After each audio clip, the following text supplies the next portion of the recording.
Playing online games and investing time in them is something many of us do. Imagine you spent years playing an online game only to see it being shut down, leaving you behind with nothing but sweet memories, an empty wallet, and lots of crying in the shower. The least game companies can do is make that last farewell as memorable as possible. In this video, we take a look at online games that went out with a bang.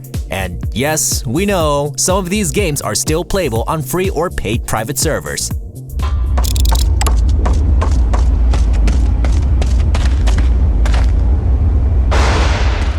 When Final Fantasy XI became too old, it was Final Fantasy XIV Online that had to take its place. But when the game launched, it just sucked. The MMORPG was simply not fun to play, and Square Enix got a load of criticism to endure from beta till launch. They decided to burn the world and start over. They organized an apocalypse called the 7th Umbral Era, using the game's lore to end it all without breaking character.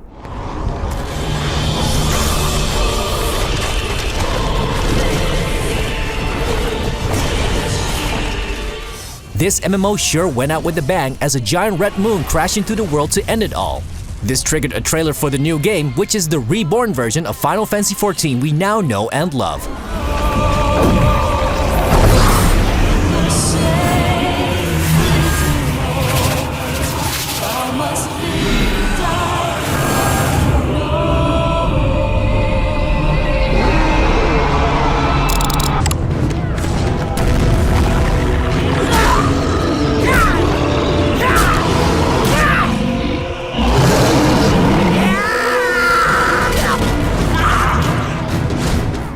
When Warhammer Online launched, it was met with positive reviews.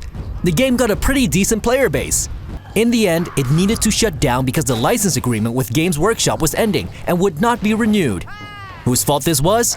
Probably EA's, but that's another story.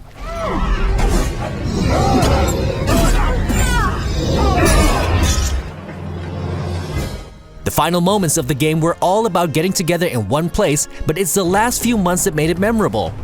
Mythic organized one final war between Chaos and Order, completely in line with the style of this heavily PvP-oriented MMO.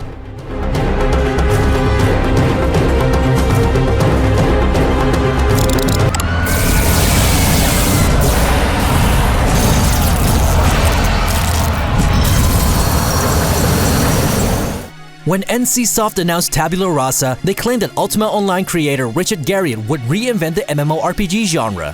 In the end, Tabula Rasa merged classic elements from the genre with shooter gameplay. Obviously, it wasn't the revolution people were hoping for. The game was all about humanity facing an alien threat.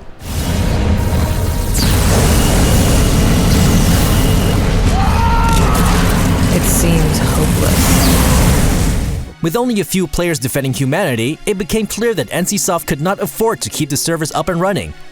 They just increased the amount and strength of the aliens. Humanity was pushed back, and NCSoft pulled the plug when they were being overwhelmed by an alien horde. How's that for some drama?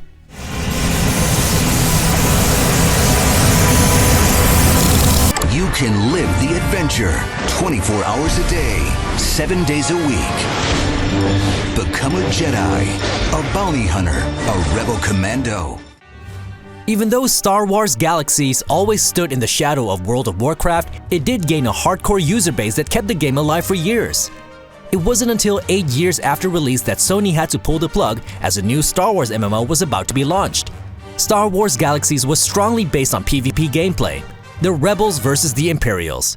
On each of the remaining servers, players could participate in a final battle, including one on Endor to recreate the final battle from Return of the Jedi.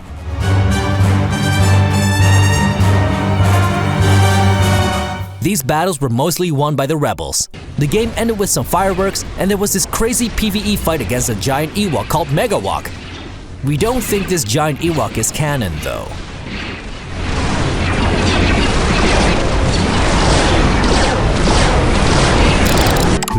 And that's what this game is. You're inside their thoughts. Go and make them bigger. Out of all games in this video, Glitch was the weirdest game of them all. It also had the shortest lifespan. Glitch was a unique type of social MMO that was only available for 2 years. It's best known as the MMO that was made by Keita Takahashi. You know, the man behind Katamari Damacy. When Glitch was dying, the studio behind the game gave players access to everything that was available and refunded purchases.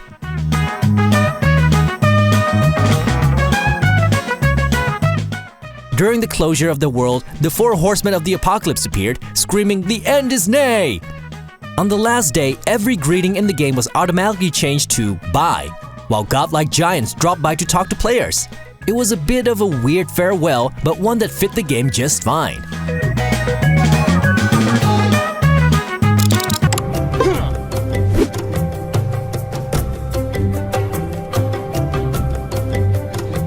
Over the years, we have seen many LEGO games. Of course, LEGO Star Wars is one of our favorites, but often these branded games are a bit predictable. LEGO Universe, however, was an underappreciated gem that didn't fully live up to its potential. The game didn't end with a cataclysmic event, but much more in the way you would expect from a LEGO game. In the final months of the game, the GMs were active in the game world and spawning enemies at request or leveling up players to reach max level. You know, just people having fun together, as that's what LEGO is all about. Thank God they didn't spawn the Craggle!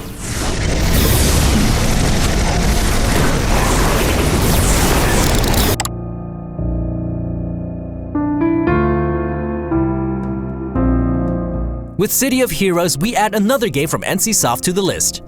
City of Heroes and City of Villains were both superhero-driven online role-playing games in which everybody would create his or her own superhero. These games had a very active community. The final bang in City of Heroes was not really organized by the developers, but in this case, it came from the players. They rallied in an effort to save their game.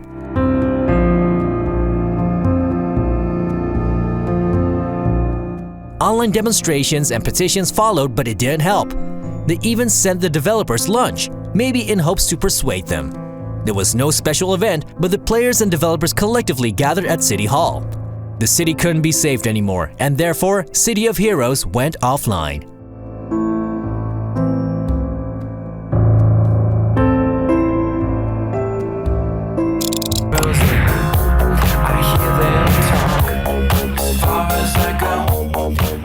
Sony created an online world called PlayStation Home on the PlayStation 3.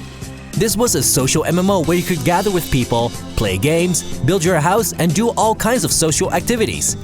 According to Sony, it was played by millions, but we never really got interested in it. The game ended with a street party on the main square where players met and said their final goodbyes.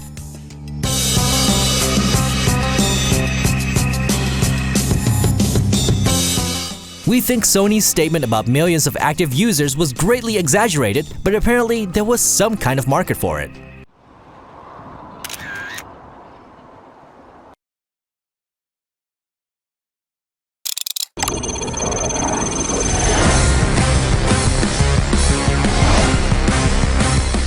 The Matrix Online had so much potential, but never fully lived up to it.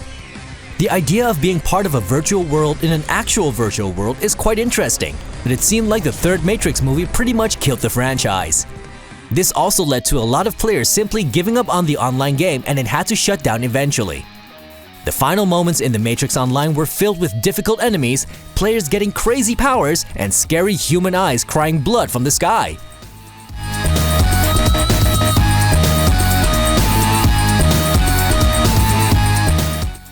Players crumbled into small packages and a pop-up window told them to wake up.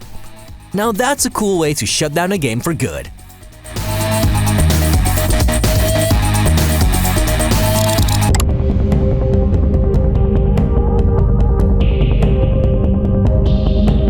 We have seen Tabula Rasa combining shooter elements with the classic MMORPG genre, and Planetside was another one of those hybrid games. However, Planetside was an FPS MMO. It was a pretty hardcore game and one that's still loved by many. The ending of this game was not because it failed, but because the game got a successor. The creators made a meteorite appear, causing havoc on all planets and resulting in a final server shutdown. Dramatic? Yes, but a meteor rain to end an online world sure is memorable.